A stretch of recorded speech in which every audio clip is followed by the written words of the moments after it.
तो अगर शक्तिमान और कंगुवा से लगने वाले मिर्गी के झटके बंद हुए हों तो मैंने सोचा कि कुछ आनंद की भी बात कर ली जाए, क्योंकि भाई को इतने दिनों बाद बिठाया है और कुछ बातें हैं भी ऐसी। जैसे कि बैटमैन 2 को लेकर मैट रीव्स ने पहले तो ये कहा कि हाँ पेंगुइन उसमें अपीयर होगा। जब कॉलिन फेरल खुद ही इस बात को कंफर्म कर चुके थे तो मैट रीव्स का कंफर्मेशन एक अच्छी बात प्रूव हो जाती है। लेकिन इसके अलावा उन्होंने ये भी कहा कि बैटमैन 2 में हम लोग बैटमैन को स्ट्रगल करता हुआ देखेंगे, जैसे पिछली वाली में नहीं देखा था।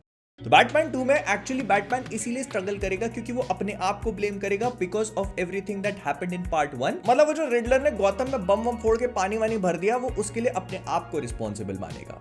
मानना भी चाहिए, पूरी पिक्चर भर लड़की के पीछे भागता रहा, पानी कहीं और से निकलना था, निकला कहीं और से, और ऊपर से लड़की भी छोड़ के चली गई। फिर पिछले हफ्ते कई बार बहुत लंबी चौड़ी खबरें उड़ी कि गॉडजिला -1 के जो डायरेक्टर हैं वो एक्चुअली मार्वल के साथ कोलैबोरेट कर रहे हैं और कुछ बड़ा देखने को मिल सकता है, जैसे अभी तक नहीं देखा। तो अब ये समझ में आया कि ऐसा कुछ तो फिलहाल नहीं होने वाला है, लेकिन वो अपनी अगली मूवी पे काम कर रहे हैं हॉलीवुड के लिए, that is going to be grand gear. और इसको जे अब्राहम्स, जो कहानी शुरू तो अच्छी करते हैं लेकिन उसको खत्म नहीं कर पाते, वो प्रोड्यूस करेंगे। मैं तो कहता हूं फाइगी साहब, आप इनसे ब्लेड बनवा लो, 6 लोग मिलके ऐसी ब्लेड बना के देंगे, ब्लैक एंड व्हाइट में तक रिलीज कर दोगे।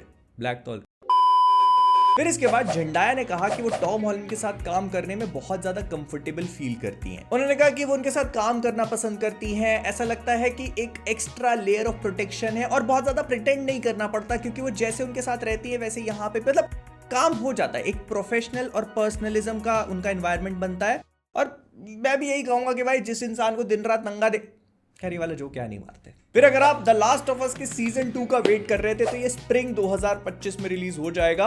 और दूसरी तरफ एक और रिलीज डेट मिल चुकी है जो कि है पीस मेकर की। ऐसा स्पेक्यूलेटेड है कि ये अगस्त 2025 में कभी रिलीज होगा, विच विल मेक इट जुलाई अगस्त, मतलब जुलाई के अगले ही महीने। मार्वल वाले अपने शोज खत्म करके मूवी रिलीज करते हैं, ये मूवी रिलीज करने के बाद अपने शो को रिलीज कर रहे हैं। इंटरेस्टिंग। फिर इसके बाद एलियन अर्थ करके एक सीरीज आ रही है हुलू पे 2025 में, उसका एक छोटा सा टीजर रिलीज किया गया। ऐसा बोला जा रहा है कि जो फर्स्ट एलियन मूवी आई थी ये उसके भी 30 साल पहले टेक प्लेस करेगा। और इसका सिनॉप्सिस ऐसा है कि अ ग्रुप ऑफ पीपल एक क्रैश शिप के ऊपर जाते हैं जहां पर वो एक फेटफुल डिस्कवरी करते हैं और फिर वहां से कांड शुरू होता है। इसमें नया क्या है? हर एक पिक्चर में तो यही होता है, एक ऐसी जगह पहुंच जाते हो जो जनरली क्रैश शिप होती है, वहां पर आपको एलियन मिल जाता है। और इसमें फेटफुल डिस्कवरी जैसी चीज क्या है? भयंकर डरावना सपना है ये। फिर इसके बाद लेडी गागा को कास्ट कर लिया गया है वेंसडे के सीजन 2 में। अब ये कौन सा रोल प्ले करेंगे इसके बारे में हमको नहीं पता। इनफैक्ट बहुत सारे एक्टर्स हैं जिनके रोल के बारे में हमको नहीं पता बस, लेकिन एक दो चीजें अच्छी बची थी जीवन में, उनको भी गा गा के रुला देगी।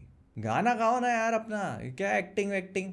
फिर Dwayne the Rock Johnson Oppenheimer देखने गए थे काफी समय पहले, तो उन्होंने कहा कि मैंने उसी सीट पे बैठ के ओपनहाइमर देखी जहां पर आईमैक्स में क्रिस्टोफर नोलन अपनी मूवीज को एंजॉय किया करते हैं। और देखते टाइम उनके दिमाग में एक ही ख्याल आया, तुम सोच भी नहीं सकते कि अगर रेड 1 यहां से बैठकर आईमैक्स पे रिलीज करी जाए तो कितना मजा आएगा। उन्होंने एक फोटो भेजी आईमैक्स के सामने खड़े होकर रेड 1 की नंगी छाती के साथ। कोई सेंस है इस बात का? अपने डायरेक्टर को नंगी और ऊपर से बोल रहे हैं कि अगर ये टेक्नोलॉजी में मूवी रिलीज कर दी तो गेम ओवर। रॉटन टोमेटोज पे 36% है, गेम ओवर किसका? फिर डेंजल वॉशिंगटन, जिनके बारे में कौन नहीं जानता, मतलब सैमुअल एल जैक्सन की गालियां जिसको पसंद है उन्हीं का छोटा बड़ा भाई समझ लेना। तो उन्होंने रिसेंटली ये बात रिवील करी कि रायन कुगलर उनके लिए एक रोल लिख रहे हैं ब्लैक पैंथर 3 में। अब इस पूरे सेंटेंस में इतनी सारी बातें हैं जो मुझे शॉक कर सकती हैं, लेकिन पता है क्या कर रही है? ब्लैक पैंथर 3 लिखी जा रही है। चलो ठीक ही है, कम से कम डेडपूल के बाद ब्लैक पैंथर में गाली गलौज तो सुनने को मिलेगी।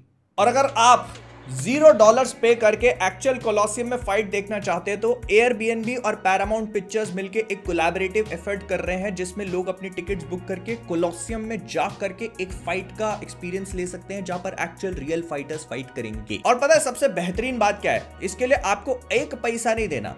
मैं तो कर लेता लेकिन मेरे अदर अपॉइंटमेंट से। फिर इसके बाद प्रेडेटर बैडलैंड्स जो कि 7 नवंबर 2025 को रिलीज हो रही है, उसके डायरेक्टर ने रिसेंटली एक बिहाइंड द सीन्स वाली इमेज शेयर करी और हमको ये भी बताया कि इसमें जो प्रेडेटर होगा वो एक्चुअली में प्रोटैगनिस्ट होगा, मतलब सेंटर उसका रोल है। और लोग जैसे हर बार उसको मारने की कोशिश करते हैं और वो एंटागनिस्ट होता है, तो ये काम इस पिक्चर में नहीं होगा। मूवी उसी के आसपास लिखी जा रही है और डायरेक्टर साहब के लिए थोड़ा चैलेंजिंग भी था, मतलब एक ऐसे रोल को लिखना जिससे लोग कनेक्ट भी कर पाए और डरे भी। बताया नहीं आपने भाईजान पे पिक्चर बना दी। और देखो पिछले काफी लंबे टाइम से हम विनी द पू, मर्डर मिस्टर, पता नहीं क्या क्या देखते आ रहे हैं, और इस पूरी लिस्ट में मैंने जो आखिरी चीज इमेजिन करी थी वो हो रही है। पॉपॉय के ऊपर एक गोरी स्लैशर ब्लडी वॉयलेंट मूवी बनाई जा रही है, और खाओ पालक पनीर। मेरे को तो पहले से ही पालक पसंद नहीं है, इसकी भैंस के अंडे। फिर इसके बाद एरिक क्रिप्के, जो कि बॉयज के शो रनर, क्रिएटर, सब कुछ है, उन्होंने कहा कि वो एक बात से बहुत ज्यादा डरते हैं, और वो ये है कि कहीं एक दिन ऐसा ना आ जाए कि जिस चीज का वो सबसे ज्यादा मजाक बनाते हैं, उनका खुद का क्रिएशन, उनका खुद का शो भी वही बन के रह जाए।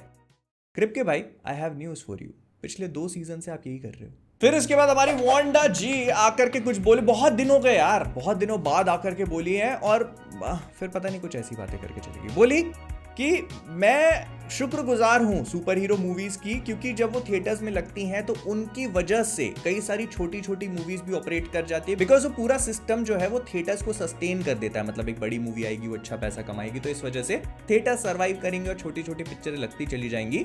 और फिर उन्होंने कहा कि मतलब कोई भी ऐसी चीज बनती है जो स्ट्रीमिंग के लिए हो, छोटी हो, तो उसमें काम करने के लिए मैं इंटरेस्टेड नहीं हूँ।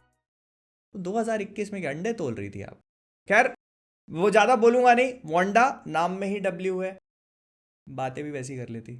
फिर हैरी पॉटर जो सीरीज बन रही है, जिसको रिलीज किया जाएगा HBO मैक्स पे, उसके लिए डंबलडोर की कास्टिंग शायद फाइनलाइज हो चुकी है, या फिर ऐसा सुनने में आ रहा है कि एक एक्टर को कंसीडर किया जा रहा है। इनका नाम है मार्क रायलेंस, और ये काफी सारी अच्छी मूवीज में काम कर चुके हैं, जैसे कि डनकर्क हो गई, डोंट लुक अप हो गई, ready player 1, BFG I think, और बाकी सबका तो मुझे नहीं पता रायलेंस भाई, लेकिन वो गॉबलेट ऑफ फायर में जो हैरी के गला पकड़ने वाला सीन था ना, उसके साथ छेड़छाड़ मत करना। फिर इसके बाद मार्वल के जो टीवी हेड है ब्रैड विंडरबम, उन्होंने रिसेंटली ये बात रिवील करी कि वो लोग डेयरडेविल बॉर्न अगेन को मल्टीपल सीजन्स के लिए कंसिडर कर रहे हैं। मतलब देयर इज अ पॉसिबिलिटी कि जो सीजन 1 आएगा, जो कि नेटफ्लिक्स के बाद अगर काउंट करें तो सीजन 4 होता है, लेकिन इसके बाद अगला सीजन तो शूट होएगा ही 2025 में, बट उनका ये बोलना है कि वो इसके बाद और भी मल्टीपल सीजन्स बना सकते हैं। क्यों नहीं बनाओगे?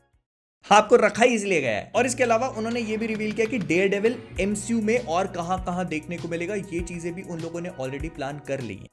अगर स्पाइडरमैन में दिखा रहे हो तो वो सोनी पापा से पूछ लेना पहले। फिर अगर आप सोच रहे थे कि सुपरमैन का ट्रेलर आने ही वाला है, तो ऐसा शायद नहीं हो सकता, क्योंकि जेम्स गन के पास आपके लिए एक न्यूज है, और वो ये है कि वो ब्राजील का कॉमिक कॉन जो है दिसंबर में होने वाला, उसको पूरी तरह से स्किप करेंगे। और इसके पीछे का रीजन उन्होंने ये दिया कि उनके पास इतनी फुर्सत नहीं है, मतलब केविन फाइगी जैसे मतलब उनके पास टाइम नहीं है, वो ऐसे बार बार हर कहीं नहीं आ सकते, उनको मूवी पे भी काम करना है। बस ट्रेलर हार्ड डिस्क में रखा हुआ है और उसको लेके प्ले कैसे अपने आप हो जाएगा क्या? बट आई स्टिल फील कि दिसंबर में होने वाले ब्राजील कॉमिक कॉन में इसका ट्रेलर दिखाया तो जाए, मतलब छोटा सा टीजर वगैरह कुछ तो देखने को मिलेगा। उसके बिना ये लोग आगे नहीं बढ़ सकते, because that is the perfect opportunity to market your movie. आने में जुलाई वगैरह है, 5-6 महीने बचेंगे, स्टैंडर्ड टाइम है ये। मार्वल वाले तो इससे पहले ही गिरा देते हैं। फिर इसके बाद डूम वॉर करके एक पेज है, जिसके हिसाब से मैडलिन क्लाइन को कंसीडर किया जा रहा है स्पाइडरमैन 4 में एक अनआइडेंटिफाइड रोल के लिए। और जिन भी लोगों ने आउटर बैंक्स देखा है उनको पता होगा कि ये कैटवुमन से कम नहीं हो सकता। लेकिन इसके अलावा फैंटास्टिक फोर फर्स्ट स्टेप्स का सिनॉप्सिस रिवील कर दिया गया, एंड एट फर्स्ट ग्लांस ये काफी नॉर्मल लगता है। मतलब वही सारी चीजें जो हम लोग को ऑलरेडी पता है कि 1960s की रेट्रो फ्यूचरिस्टिक वाइब्रेंट लुक होगी मूवी में, एक ऑल्टरनेट यूनिवर्स में टेक प्लेस कर रही है, पूरी की पूरी टीम दिखाई जाएगी, फिर उनके ऊपर गैलेक्टस का थ्रेट आएगा, और वहां से चीजें थोड़ी सी अलग होनी शुरू होंगी, थोड़ी सी डेंजरस होनी स्टार्ट होंगी। लेकिन आखिरी में एक वर्ड जोड़ दिया, personal, until it gets personal। बाकी सब कुछ ठीक है। इसका क्या मतलब हुआ? इसका मतलब जहां तक मुझे समझ में आया तो वो फ्रैंकलिन रिचर्ड से रिलेटेड कुछ हो सकता है, बिकॉज कॉमिक बुक्स में बात करेंगे, इस पे अलग वीडियो में बात करेंगे ना यार। लेकिन फिर एक और खबर आती है जो सुनने में उतनी अच्छी है नहीं, लेकिन अगर आप लॉजिकली सोचो तो इट कैन एक्चुअली हैपन, और वो है कि स्पाइडरमैन 4 शायद डिले हो सकती है, मतलब ऐसा बोला जा रहा है। एंड इसका रीजन बहुत ही सिंपल है, और वो ये है कि स्पाइडरमैन पहले डूम्सडे शूट करेंगे, फिर ऐसा बोला जा रहा है कि शायद वो स्पाइडरमैन 4 शूट करेंगे, और क्रिस्टोफर नोलन की मूवीज बैक टू बैक एक साथ में ही शूट करते चले जाएंगे। और ये सब तो इतनी बड़ी प्रॉब्लम है नहीं जितनी जेंडाया दीदी की दिक्कत है। उनको स्पाइडरमैन 4 शूट करनी है, क्रिस्टोफर नोलन की पिक्चर शूट करनी है, ड्यून 3 भी शूट करनी है, ये सारा कैसे मैनेज होगा? तो इसीलिए ऐसा स्पेक्युलेटेड है कि शायद स्पाइडरमैन 4 को कुछ महीनों से पुश किया जाए, मतलब अभी जो उसकी जुलाई वाली रिलीज डेट है उससे उसको आगे पुश करके नवंबर या दिसंबर में प्लान कर सकते हैं, which can actually make some sense, क्योंकि स्पाइडरमैन नो वे होम भी दिसंबर में रिलीज हुई थी और वो हॉलीडेज का काफी फायदा मिला उसको।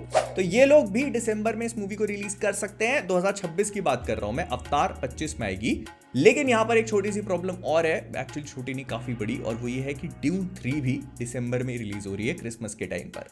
तो अगर स्पाइडरमैन 4 को आप यहां पे रिलीज करते हो या जुलाई में रिलीज करते हो, दोनों ही टाइम पे उस मूवी को आईमैक्स की स्क्रीन के लिए फाइट करना पड़ेगा एक बड़ी मूवी के साथ में। और अगर वैसे मेरी तो कोई सुनता नहीं है, लेकिन नवंबर कर दो ना, आपकी ना मेरी, नवंबर।